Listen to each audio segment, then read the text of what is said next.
Con las ideas de todos. Claro, ¿no? por supuesto. Ojalá.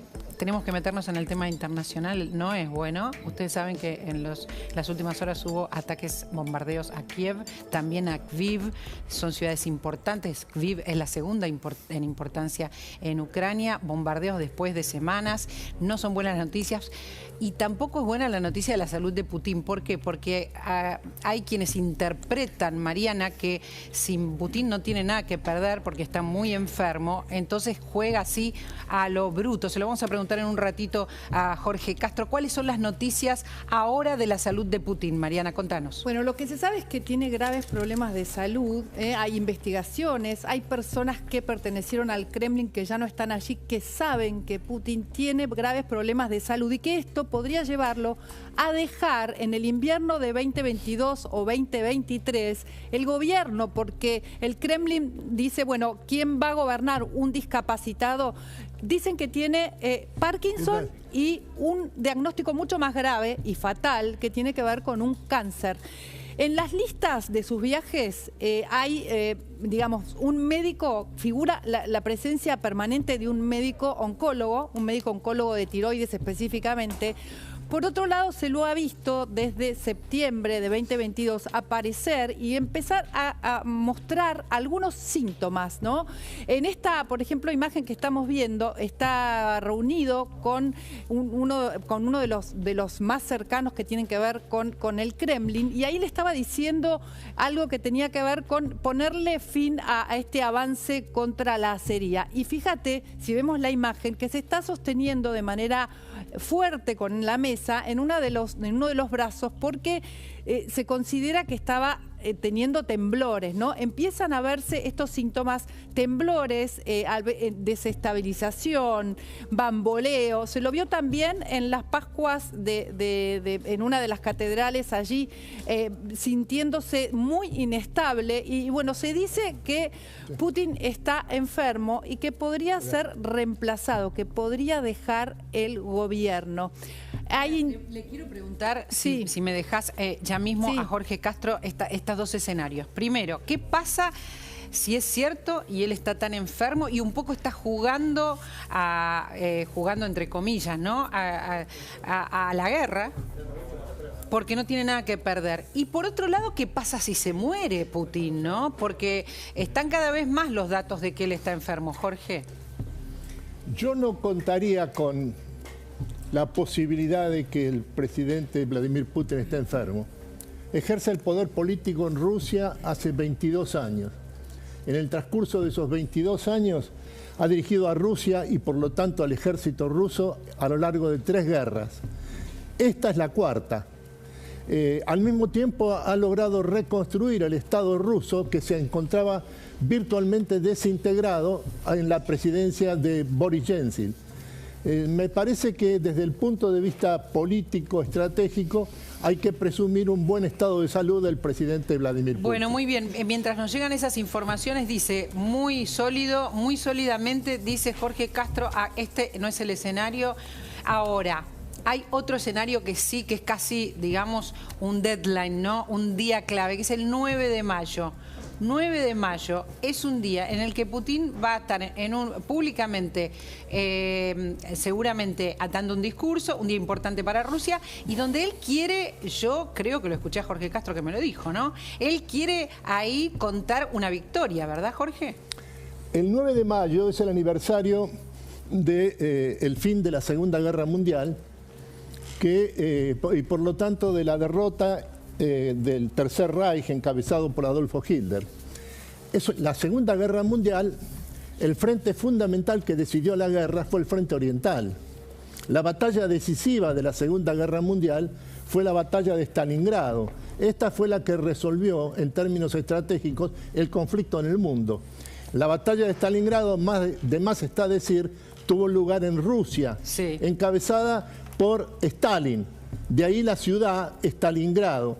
Yo diría que este aniversario, que se festeja todos los años, por supuesto, va a ser una enorme manifestación militar, un desfile militar de envergadura, pero lo que está ocurriendo en Ucrania en este momento, si me permitís, es el hecho de que la guerra de Ucrania ha transformado su naturaleza y sus objetivos. Ha dejado de ser el conflicto entre Rusia y Ucrania y se ha transformado en una guerra que desarrolla los Estados Unidos a la cabeza de la OTAN contra Rusia. Esta guerra ha sido definida por los Estados Unidos como una guerra de carácter global, no regional, y al mismo tiempo de largo plazo. El jefe de Estado Mayor de las Fuerzas Armadas norteamericanas, el general McMilley, acaba de señalar que esta guerra va a durar muchos años. Lo que acaba de hacer en el día de ayer el presidente Biden, al pedir un nuevo presupuesto de 33.000 millones de dólares del gobierno de Estados Unidos para financiar la guerra en Ucrania, indica que el gobierno norteamericano está presumiendo, está actuando sobre la base de que tiene entre manos una guerra, Estados Unidos está en guerra, que va a durar mucho tiempo. Y redobla la apuesta, ¿no, Carlos? Y redobla la apuesta al presidente Biden. También quería preguntarte, porque es llamativo también este ataque a Kiev, después de que las tropas se retiraron en este último día, matan a un periodista muy conocido en ese país, muy querido, directamente en su lugar, en su vivienda, hay un misil directo allí. Y además, ya 1 millón de personas volvieron a Kiev. O sea, Putin dijo, retiramos las tropas, 1 millón de personas vuelven a Kiev y ahora redobla la apuesta también y ataca con misiles a Kiev. ¿Qué significa eso, Jorge, esto que está pasando ahora, que vuelve Bueno, lo que a atacar? significa es que para el gobierno de Estados Unidos, sí, el objetivo de la guerra ha dejado de ser asistir a Ucrania en su política de defensa ante la invasión rusa al territorio ucraniano. Ahora el objetivo de Estados Unidos consiste en degradar, en reducir drásticamente el poderío militar de Rusia. Ya ha dejado de ser un conflicto referido al territorio ucraniano y se ha convertido en una guerra entre Estados Unidos y Rusia. ¿Y qué significa que por qué Putin decide seguir bombardeando Kiev ante esta postura de Estados Unidos? Déjame agregar una cosa, María Laura, una sola cosa. Justo en el momento en que la ONU estaba allí reuniéndose con Zelensky también. Quizás eso sea simbólico, ¿no? Mira, en un solo día de la semana pasada, el ejército ruso lanzó 300 misiles a distintos objetivos en todo el territorio ucraniano. El objetivo fundamental de esos 300 misiles fue destruir el almacenamiento de las armas que entrega los Estados Unidos y la OTAN al ejército ucraniano. El punto que conviene subrayar, me parece que esto es importante, es que esta es una guerra. Se ha transformado en una guerra de Estados Unidos. Estados Unidos, la primera potencia mundial, está en guerra en el momento actual contra Rusia. En una guerra de carácter prolongado y de tipo global. Se le complicó a Putin, ¿no? De eso también estamos hablando, porque él lo que quería era el 9 de mayo poder decir el Donbass es nuestro, como hizo con Crimea en su momento. En este momento el operativo de cerco y aniquilamiento que desarrolla el ejército ruso en el sudeste de Ucrania está prácticamente completo. La dificultad que tiene la que tienen los Estados Unidos para trasladar los 90 cañones de 155 milímetros que le acaba de entregar al ejército ucraniano es que desde el centro de almacenamiento de las armas norteamericanas al terreno de batalla del sudeste de Ucrania hay una distancia de entre 500 y 600 kilómetros, de acá a Córdoba. Y por lo tanto, a diferencia de lo que sucede con las tropas rusas, que tienen la frontera de Rusia es inmediata al terreno donde se combate en este momento en el sudeste de Ucrania. O sea que las armas están, la gente está, pero no pueden avanzar. No, las armas están, pero el riesgo ahora es que se multipliquen la posibilidad de choques bélicos directos entre el ejército ruso y los Estados Unidos. Que esto es lo que puede significar el estallido de una tercera guerra mundial. No es una metáfora tercera guerra mundial, es lo que en la Guerra Fría no existió en ningún momento, salvo en 2 ocasiones. La crisis de los misiles en octubre de 1962 y la crisis de Berlín de 1961.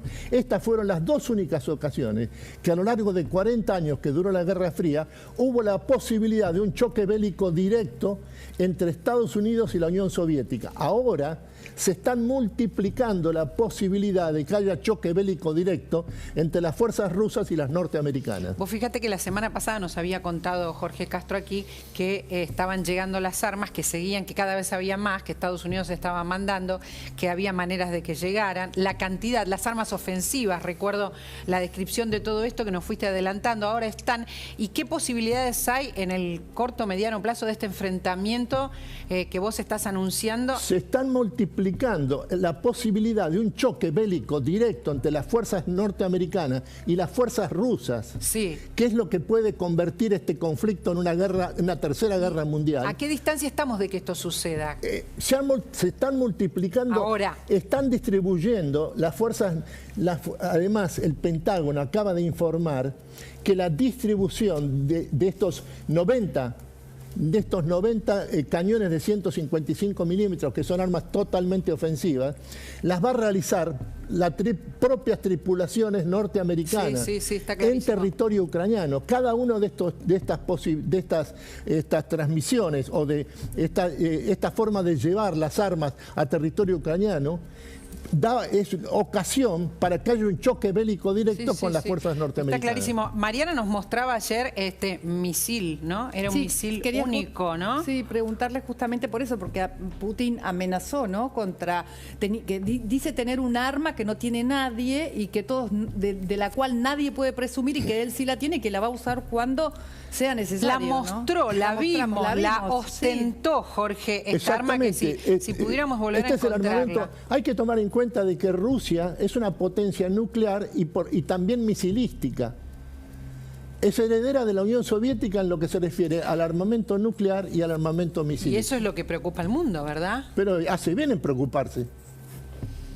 Estamos cada vez más preocupados. Es conveniente preocuparse porque estamos en la posibilidad de que haya un choque bélico directo entre las fuerzas rusas y las norteamericanas, que sería técnicamente lo que puede considerarse el estallido de la Tercera Guerra Mundial.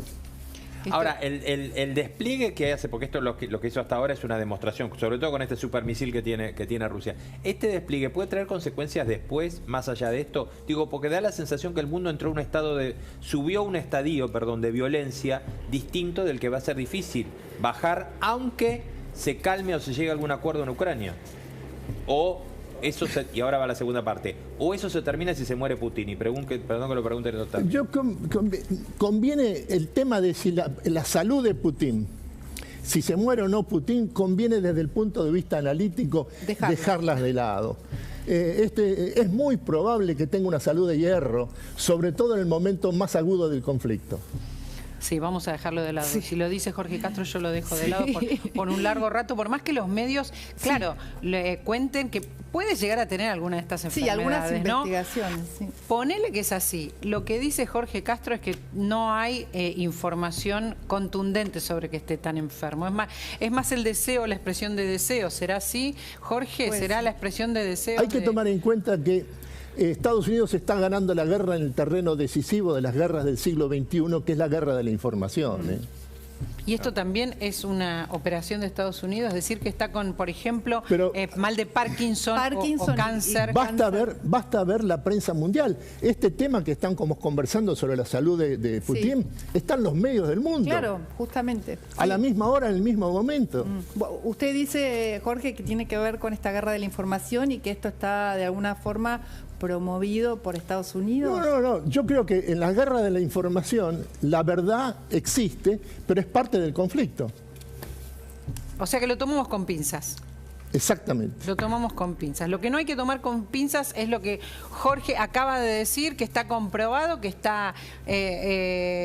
bueno, están en territorio, los estadounidenses están en el territorio de Ucrania. La posibilidad además de que la guerra se extienda, que en cualquier momento las fuerzas rusas ataquen a alguno de los países vecinos integrantes de la OTAN, es un hecho que hay que darlo como muy posible. Y además hay un dato que nos trae Mariana, que de alguna manera está corroborando lo que dice Jorge, y que es la cantidad de plata que está pidiendo Biden se destine a la guerra. Mariana. Son 33.000 millones, digamos, a un nuevo apoyo, ¿no? Un nuevo apoyo pide, además de millones ahora, y hace un mes 13.000.